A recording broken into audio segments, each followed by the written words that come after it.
पाकिस्तान के जो हालात हैं वो इस टाइम शायद अपने बदतरीन दौर से गुजर रहे हैं। आपको लगता है कि ये सब कुछ इनकी जो भी फॉरेक्स रिजर्व है या इकोनॉमी है, इस वजह से इनकी इतनी रिस्पेक्ट है? अगर आज इनकी इतने बिलियन डॉलर फॉरेक्स रिजर्व ना होते तो कोई कंट्री भी बुलाता या पूछता।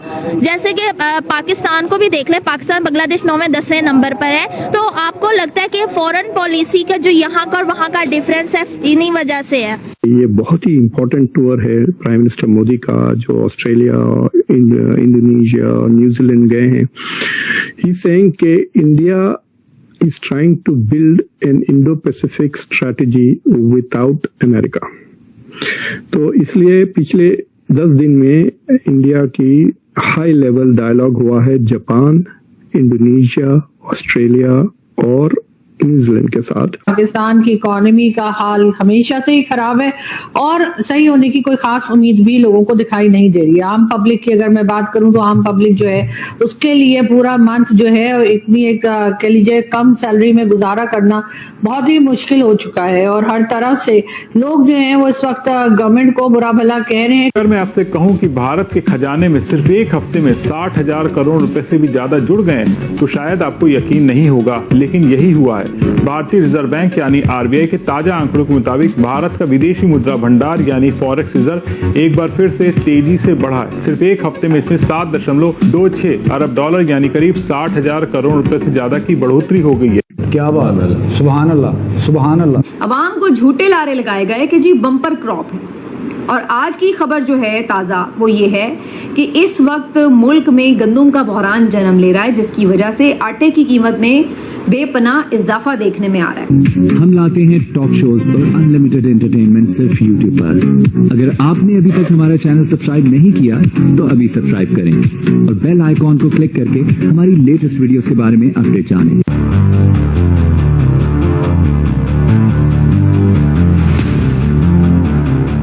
भारत के कदम से अमेरिका को तगड़ा झटका लगा है। दुनिया की सबसे बड़ी अर्थव्यवस्था अमेरिका के खजाने में दुनिया भर के देश पैसा लगाते हैं। जिस अमेरिकी ट्रेजरी बॉन्ड्स को दशकों से दुनिया की सबसे सुरक्षित निवेश जगहों में गिना जाता था, अब कई देश धीरे धीरे उसमें अपना एक्सपोजर कम कर रहे हैं। पहले चीन और जापान जैसे बड़े देशों के अमेरिकी बॉन्ड्स कम करने की खबरें सामने आती थीं, लेकिन अब भारत भी इसी दिशा में कदम बढ़ाता दिखाई दे रहा है। और ऐसे में सवाल उठ रहा है कि आखिर भारत ने ऐसा क्यों किया?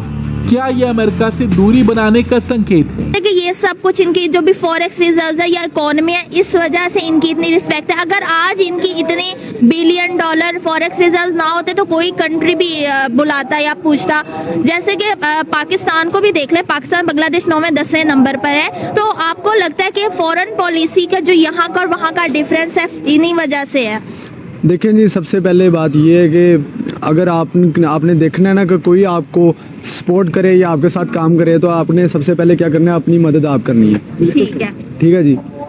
तो जब आप अपने घर की चीज़ों पे काम करते हैं ना, अपने मुल्क की चीज़ों पे काम करते हैं, तो जो बाहर से लोग होते हैं वो भी आप पे ट्रस्ट करते हैं। ठीक है, जिसकी वजह से आपकी इकोनॉमी बेटर होती है। उसके बाद अब देखें डिफरेंट जो कंपनीज हैं वो इंडिया में आके काम कर रही हैं। इसकी वजह क्या है जी? इसकी वजह ये है कि इंडिया के जो लोग हैं वो अपग्रेड हो रहे हैं, आस्ता आस्ता उनका कल्चर जो है वो ग्रूम कर रहा है।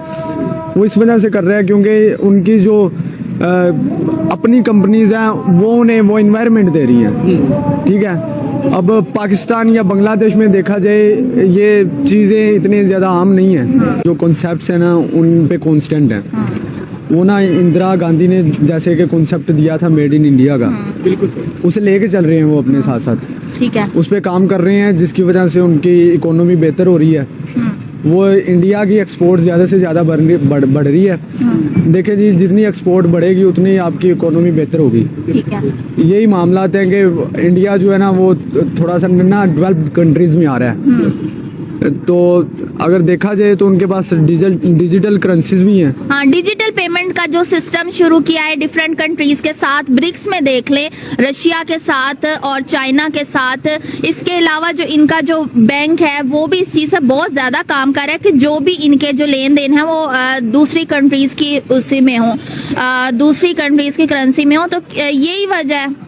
ये बहुत ही इम्पोर्टेंट टूर है प्राइम मिनिस्टर मोदी का, जो ऑस्ट्रेलिया, इंडोनेशिया, न्यूजीलैंड गए हैं। ही सेइंग कि India is trying to build an Indo Pacific strategy without America. तो इसलिए पिछले 10 दिन में इंडिया की हाई लेवल डायलॉग हुआ है जापान, इंडोनेशिया, ऑस्ट्रेलिया और न्यूजीलैंड के साथ।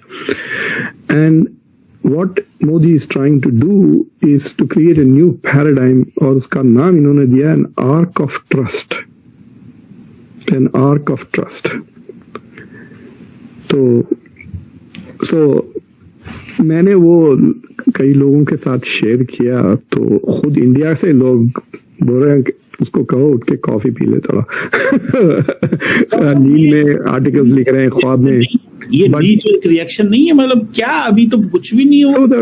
तो मेरा जो आर्टिकल का पॉइंट यही है कि it is not very clear. For example Happymon Jacob कह रहे हैं कि बहुत रिश्ता खराब हो चुका है अमेरिका के साथ, so we need a new grand strategy जिसमें America is not at the centre of India. पिछले 20-25 साल से America was the centre of India's grand strategy, उसको डिसेंटर करना चाहिए।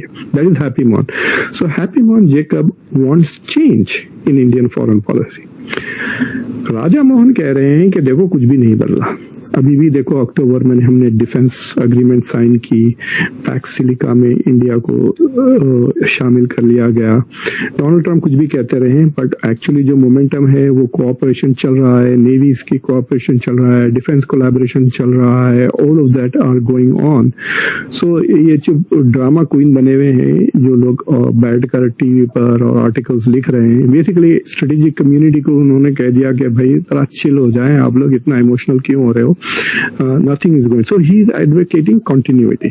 गजाई बहरान का खदशा, 20 लाख टन गंदम दरामद करना नागुज़ीर हो गया।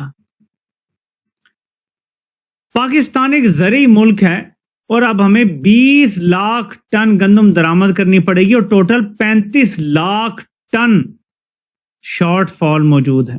35 लाख टन गंदम का शॉर्टफॉल है। अब कह रहे हैं कि इंटरनेशनल कंपनी ने गंदम दरामद करने की इजाजत तलब कर ली है। अब ये इतनी खतरनाक सूरत हाल है कि इसका मतलब ये है कि आने वाले दिनों में, आने वाले चंद माह में जो गंदम की कीमत है वो 5 से 6 हजार मन हो जाएगी। तो आपसे मेरा सवाल है कि गरीब कैसे रोटी खाएगा? देखिए, हमें तो इस बजट में बताया गया था कि जो 8,000 कमाता है वो गरीब नहीं है। अब सूरत हाल ये है कि अगर आटा ही मन 6,000 तक चला जाएगा तो 8,000 कमाने वाला गरीब क्या करेगा? इस टाइम बात खुदकुशियों से भी आगे जा रही है। मतलब हम इतने से थे जब से हम अपनी माशरती अलूम की किताबों में ये पढ़ते आ रहे हैं कि पाकिस्तान एक ज़राई मुल्क है और ज़राअत जो है वो पाकिस्तान की रीढ़ की हड्डी है। और ऐसे मुल्क को जहाँ पे अल्लाह ताला ने सफिशेंट आपको नहरी निज़ाम एक दिया हो, जहाँ पर अच्छे आपको मुनासिब और बिल्कुल साजगार मौसम दिए हों और फिर बेहतरीन किस्म की आपको ज़मीन दी हो, तो वहाँ पर तो आपके पास इतना इस वक्त फूड बास्केट अवेलेबल होना चाहिए कि ना सिर्फ ये कि आप अपने मुल्क के आवाम का पेट भर सकें, बल्कि आप लोगों को ये जो फूड बास्केट है उससे बेचें, ज़र मुबादला कमाएं। हालत यह है कि हमें मुसलसल पिछले 3-4 सालों में कुछ ना कुछ गंदम जरूर इंपोर्ट करनी पड़ी और उसकी वजह हुकूमत की नाक़िस पॉलिसियां होती हैं। एक शख्स के इक़्तिदार की कीमत 25 करोड़ अवाम चुका रही है। आज से सिर्फ आप 3-4 साल पीछे चले जाएं, महंगाई जितनी भी थी वो ज्यादा से ज्यादा कितनी होती थी? 8-10%। अभी वो इन्हीं का अपना मिनिस्टर जिसने महंगाई का आगाज किया और तबाही का, वो बैठा दादो शुमार दे रहा है एक जगह पे। अब तो वो छोड़ गया नून लीग को। कि जी महंगाई जो है वो 78% जो है वो बढ़ गई है। तो जो चीज 100 रुपए की थी वो 178 रुपए की अब हो गई है। पाकिस्तान की तारीख की किसी हुकूमत ने इतना ज्यादा महंगाई में अपने 4-5 सालों में इजाफा नहीं किया जितना इस हुकूमत ने किया है। तो आपको ये वीडियो कैसा लगा कमेंट बॉक्स में जरूर लिखिए। इस वीडियो को लाइक कीजिए, शेयर कीजिए, सब्सक्राइब करना ना भूलिए आपके चैनल EFC को। मिलते हैं अगली वीडियो में। जय हिंद।